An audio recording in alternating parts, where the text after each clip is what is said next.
বলি একটা কথা বলি, একদম মনের কান দিয়ে শুনবেন।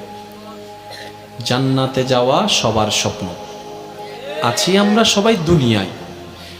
ঠান্ডা মাথায় ভেবে দেখলে দেখবেন এই দুনিয়া এবং জান্নাতের মাঝখানে কিন্তু দুইটা স্টেশন আছে, একটার নাম কবর, একটার নাম হাসর।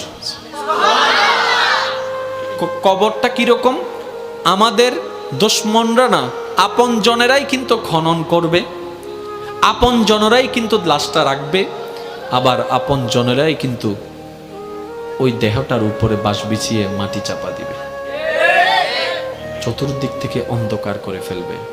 মনে রাখবেন, কবর আলোকিত হয় ঈমানের আলোয়, সুবহানাল্লাহ। আর হাসর আলোকিত হবে আল্লাহর রহমতের সাথে আপনার আমলের আলোয়, সুবহানাল্লাহ। হাসর আলোকিত হবে আমলের গুণে, কবর আলোকিত হবে ঈমানের গুণে। আর ঈমানটা কানে থাকে না, মনে থাকে। তাহলে সেই মনটাকে যদি আপনি পরিষ্কার করে ফেলতে পারেন, হ্যাঁ সত্য, এটা একদিনে হয় না, এটা এক সপ্তাহে হয় না, এটা এক মাসে হয় না, এটা এক বছরে হয় না, এটা হচ্ছে বান্দা চেষ্টা করতেই থাকবে হিংসা থেকে যেন সে নিজেকে বাঁচাই রাখতে পারে। মন চাচ্ছে অন্যের বদনাম করতে, সে জিহ্বাকে কামড় দিয়ে রাখবে।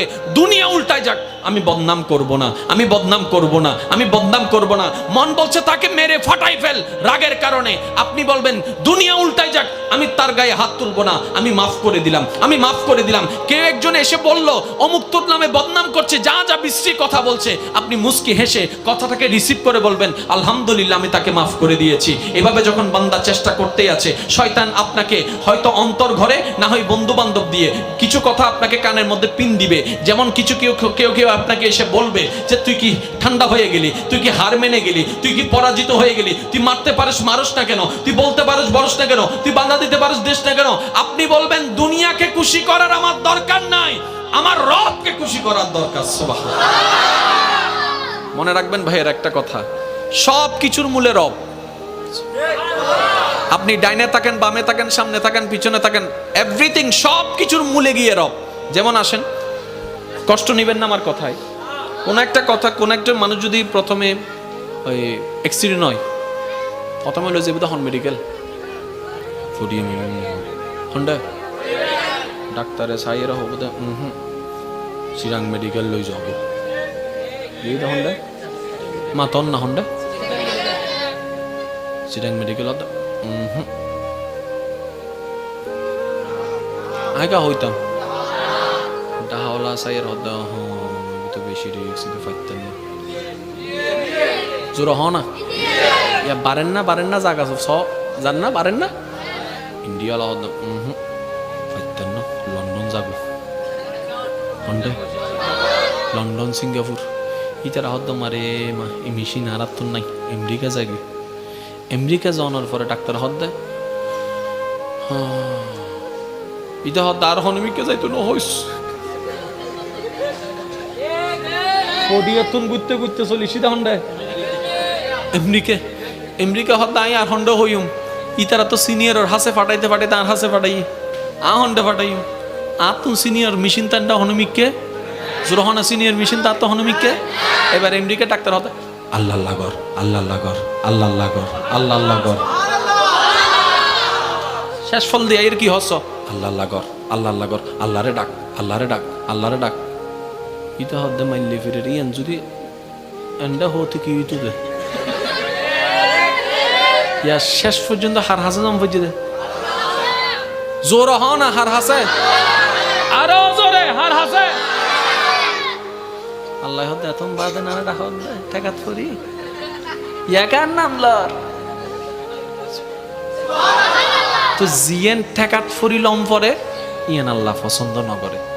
আল্লাহ হদে আল্লাহ পাক বলছেন বান্দা ঠেকাই পড়ে আসলে আমি রহমত করি, কিন্তু আমি বেশি খুশি হই যখন আমার বান্দার কোনো ঠেকা থাকে না, সে নিজে থেকেই আমাকে স্মরণ করে, নিজে থেকেই আমাকে ডাকতে থাকে, নিজে থেকেই আমাকে ভালোবাসতে থাকে, নিজে থেকেই আমার কাছে চাইতে থাকে, নিজে থেকেই আমার কাছে যখন সিলিন্ডার করতে থাকে, আমি রব ওই বান্দার উপর বেশি খুশি হয়ে যাই।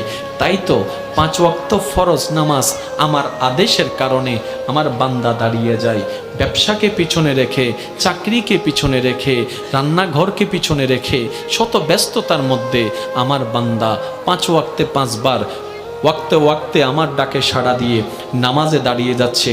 কেউ মসজিদে, কেউ যায় নামাজে, কেউ ঘরের মধ্যে, কেউ ব্যবসার মধ্যে, কেউ অফিসের মধ্যে, কেউ ফ্লাইটের মধ্যে, কেউ জাহাজের মধ্যে, কেউ নৌকার মধ্যে, কেউ গাড়ির মধ্যে।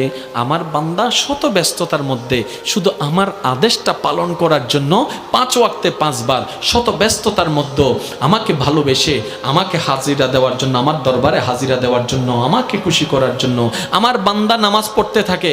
কিন্তু এর ভিতরেও যদি কোনো বান্দা রাতের ঘুমটা হারাম করে, যাই নামাজটা বিছিয়ে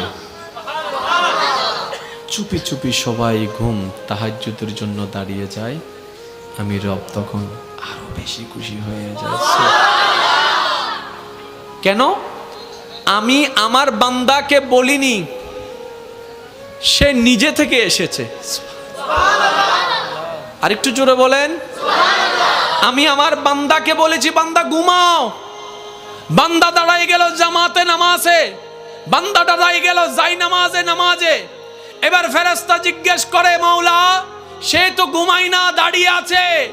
বান্দা বলে যে আল্লাহ তোমারে চাই, তোমার রহমত চাই। রব বলে যে এই জিনিসটাই তো আমার ভালো লাগে, যেটা নিজে থেকে বান্দা আমার জন্য করে।